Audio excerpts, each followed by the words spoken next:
Hey everyone, welcome to Your First Digital Product, a show that helps maxed out service providers create their first digital product so they can gain an additional income stream, grow their impact without increasing one-on-one work, and experience more time freedom. On the show, I talk to business owners who have launched digital products and dig deep into how you can create, launch, and market your first digital product. I'm your host, Renee Morozowicz. Let's go. Hey everybody, welcome to this week's episode. And real quick before I dive in, just a reminder that I'm having a 30-minute YouTube live on Monday, July 17th at 11 a.m. Eastern. It's all about selling your digital products with Lemon Squeezy. Lemon Squeezy is a great alternative to Gumroad. You've probably heard of Gumroad. And we're going to take 30 minutes to just dive in, talk about how to set up the account, how to set up a product, and you'll be up and running in no time. So you can go to the YouTube channel and click under live and then click notify me. And don't forget to subscribe so that you can chat live with me too. So super excited about this episode today. And what we're going to talk about is learning from experience and then getting support in your journey. So a couple topics for the episode today. I'm going to talk about riding the train. Last week, I think I mentioned, last solo episode, I think I mentioned that we recently rode the train. I'm going to talk a little bit about my ankle, about a coach that I'm currently working with, and then we'll talk about getting support with creating and launching and marketing your digital products, especially if you've never done it before. So a few weeks ago, we went on vacation and we took the train. Now, I'd never taken the train before, and my picture of the train was like White Christmas, right? So there was going to be a little man who greeted us when we got on, and he was going to ask us about our tickets, all about the club car, and they were going to have, malts and drinks like that. Maybe we were going to sing some songs while we sat in the club car. But really, I had no idea. There were so many unknowns, from parking, to even the station in general. I live in kind of a sleepy town, and I really just didn't know anything about the train station, had never been there other than for dinner. The times, how far in advance you have to be there. With the airport, you have to be there 2 hours in advance. Not the case with the train. Just everything, like tickets and what's available. I really just didn't know what to expect. And I always get a little bit nervous when I don't know what to expect. So I did some research beforehand, as much as I could, to try really to feel more secure when I went into this new environment, in this new situation. So during the trip, I took a couple pictures, I made a couple notes, and I made some short videos. My family always is like, what are you making these videos for? Because I don't post them on Instagram or anything. I'm like, they're just for me. They're for us. And really, I like to document while I go, just things like, oh, we should do this next time, or, oh, I'm really glad we did that. So examples would be parking. There are some parking spots at the train station. They're very clearly marked, but they're kind of in a hidden spot. And we did have a couple backup plans. Food, there was food available on the train, but the club car closed at certain times, depending when we were at certain stations. And also some things sold out. So, for next time, I would know if I really wanted the chicken banh mi, which I did. I couldn't get it on the way. I got it earlier on the way home. And the Wi-Fi, the Wi-Fi was terrible. You couldn't do anything with the Wi-Fi. So just to be really well prepared when you ride the train, to expect that the Wi-Fi is just not going to work. So I feel much more confident for next time if we choose to ride the train again, just having done it that one time, just having gone through the experience. I know what to expect for the most part, and I can feel more secure next time. And I talk about this a lot in that recap reflection sort of framework that I recommend that people go through on any project that they work on or any product that they launch, because we forget these things. We forget, oh, hey, I really want to do this next time, or that didn't work, or, oh, you know what, that was a really great way to do it. I really want to do that again the same way next time. So I really encourage people to go through that reflection really on anything that they do. Now, I mentioned that I did break my ankle on said vacation. Now, again, I've never broken an ankle before, so I don't really know what to expect. And this is kind of a reactive thing, right? I didn't do research ahead of time. So at this point, I am kind of crowdsourcing information after the fact. So I'm getting tips from my friends and family. I put a couple things on Twitter. I've watched several YouTube videos on various things, from how to sleep with a boot on to how to actually use crutches because they kind of gave me the crutches. And I don't know, they seem self-explanatory, but they're not. And from nurses, anybody that I talk with on the phone, at the hospital or the doctor's office, things like that. So I'm seeking this information now and kind of crowdsourcing that. I'm asking people for advice. Hey, if you have gone through this before, what worked for you? Um, and that's mostly been okay.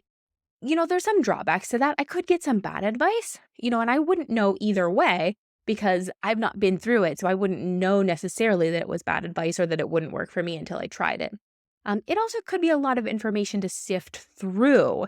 And that's the case with some of the YouTube videos. I've been looking to keep up my exercise routine. And, there's 800,000 billion YouTube videos on, seated upper body.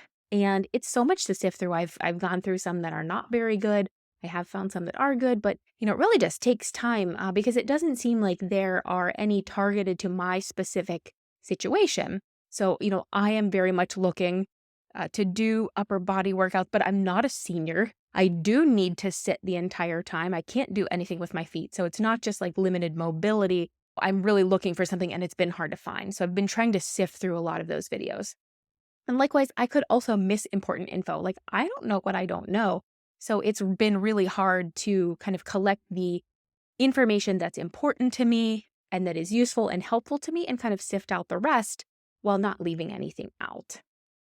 I want to talk a little bit about having a guide. So experience is definitely one way to go about any given thing. So anything that you have not done before, going through it is a great way to learn about it.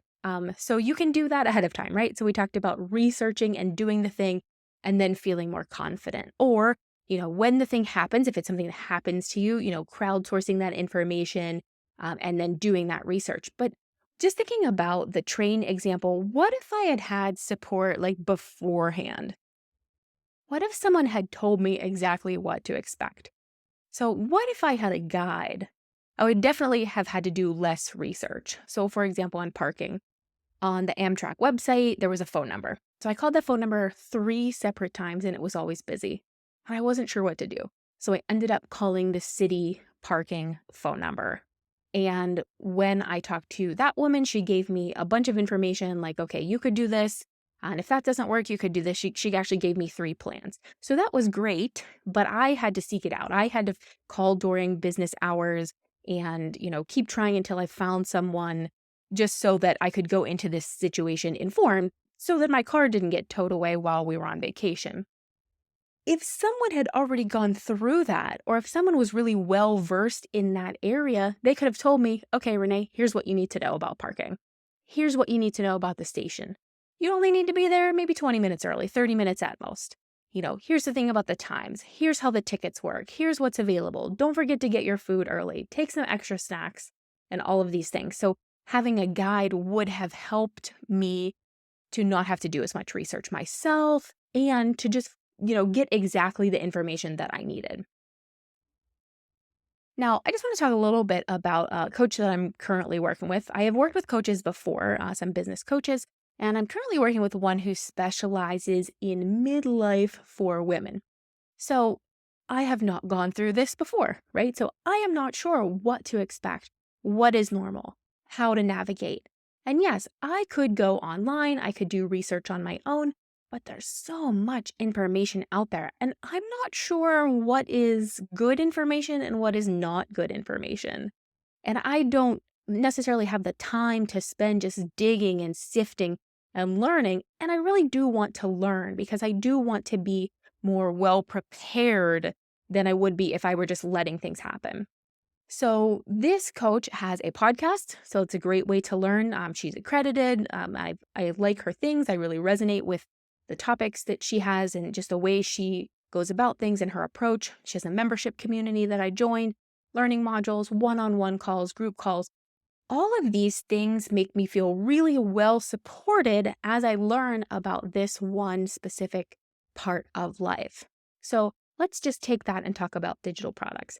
Now, this is a personal coach that I'm working with, but I mentioned working with business coaches too. And also with digital products, someone like me can help you do some of these things, right? So validate your product, How do you even validate a product? How do you know what you should do ahead of time before you create a product? How to navigate the planning. How do you plan for something? How long should it take?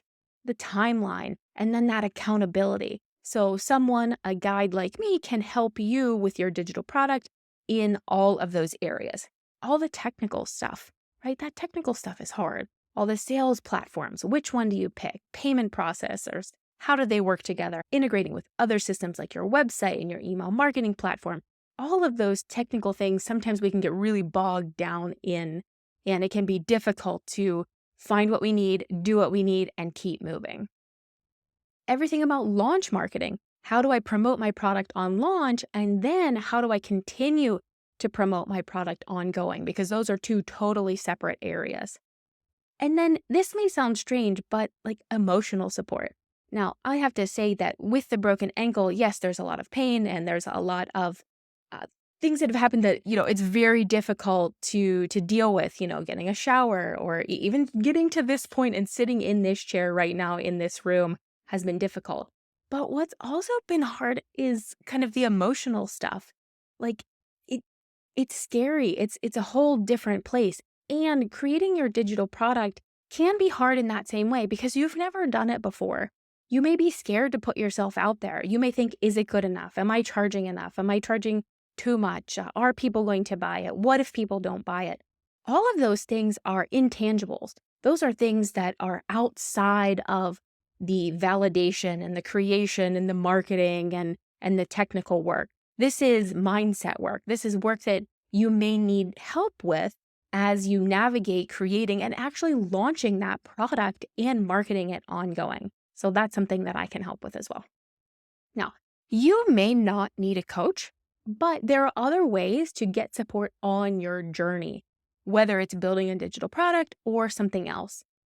You can look to people who have been down the same path as you, creators who have created products that you like, that you have consumed, and see how they did it. I do a lot of podcast interviews, and I love that because we can actually hear from creators on what worked and what didn't work for them. So I recommend interviewing people yourself or listening to interviews and learning from people who have already been down the path that you are trying to go down. You can talk with your clients or potential clients or colleagues to validate your product ahead of time.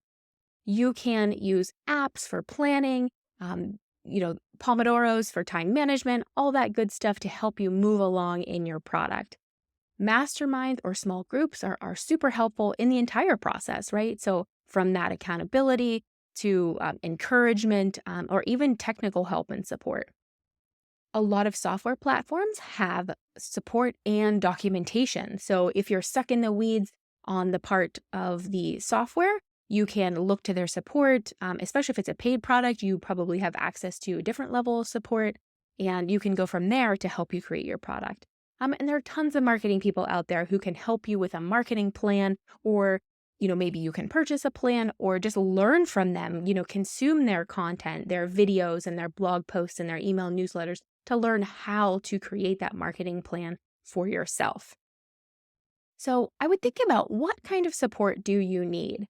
So in the instance of riding the train, I figured it out, not a huge deal. But in other parts of my life, I have needed more support on my journey. So a couple questions that you can ask yourself: will you have enough confidence to do this on your own? Have you been putting it off because you're scared, because you don't know?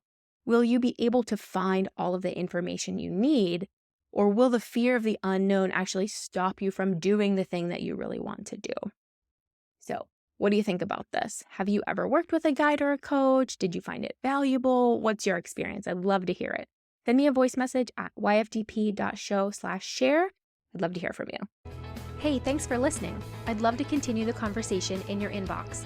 Email subscribe to hey@yfdp.show or sign up in the show notes to get bi-monthly emails about how you can create, launch, and market your first digital product. Can't wait to see you there.